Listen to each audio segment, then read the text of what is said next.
Speaker గారి నిర్ణయం మీద రాజకీయ పార్టీగా మేము స్పందించడానికి ఏమీ లేదు. స్పీకర్ గారి నిర్ణయాన్ని వాళ్ళకు నచ్చకపోతే న్యాయస్థానాలు ఉన్నాయి. ఇప్పుడు నేను వాళ్ళ అవగాహన రాహిత్యానికి జాలి పడుతున్నా. పదే పదే హరీష్ రావు గారు శాసనసభలోనే మేము 37 మంది శాసనసభ్యులు ఉన్నాం, మాకింత సమయం ఇవ్వాలని మాట్లాడింది మీరు కళ్ళతో చూసిరు, మీరు చెవులతో విన్నారు, అవునా? ప్రతిసారి శాసనసభ ముగింపు సమావేశాలలో స్పీకర్ గారు ఒక బులెటిన్ ఇష్యూ చేస్తారు. ఏ పార్టీకి ఎంతమంది శాసనసభ్యులు ఉన్నారు, వారు ఎంతెంత సమయం మాట్లాడినరని ప్రతిసారి బులెటిన్ ఇష్యూ చేస్తారు స్పీకర్ గారు. ఇప్పటివరకు జరిగిన అన్ని శాసనసభ సమావేశాల ముగింపులో స్పీకర్ గారు స్పష్టంగా ప్రకటించారు. ఏ ఒక్క రోజు కూడా స్పీకర్ గారి నిర్ణయాన్ని వాళ్ళు ప్రశ్నించలేదు.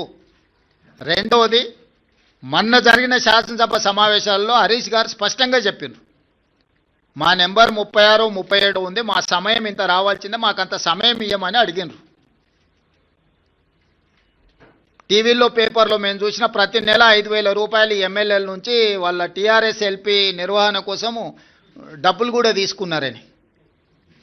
లావాదేవీలు బాగానే ఉన్నాయి, వ్యవహారం బాగానే ఉంది, వాళ్ళ పేరు మీద మైకు కావాలి, వాళ్ళ పేరు మీద మాటలు కావాలి, వాళ్ళ జీతాలలో వాటాలు కావాలి. మీ వాళ్ళనే మీ వాళ్ళు కాదు అని అనుకున్న పరిస్థితి ఎందుకు దాపురించింది? ఇంత రాజకీయంగా ఇంత దుర్భరమైన ఇంత నికృష్టమైన పరిస్థితి ఎవరికైనా వస్తుందా? సొంత పార్టీ ఎమ్మెల్యేలనే మా వాళ్ళు కాదు అని. మనం గతంలో చూసినాం, పిల్లలు నమ్ముకునేటోళ్ళను సంతలాల్లో వచ్చి పిల్లలు నమ్ముకున్నారని, కనీసం వాళ్ళు పేదరికం ఉండని నమ్ముకున్నారు అనుకున్నాం. మరి ఇప్పుడు వీళ్ళ విచిత్రం ఏందో, మేము మీ పిల్లలమే, మేము మీ వాళ్ళమే అని వీళ్ళు అంటారు, మీరు మా వాళ్ళు కాదని వాళ్ళు అంటారు.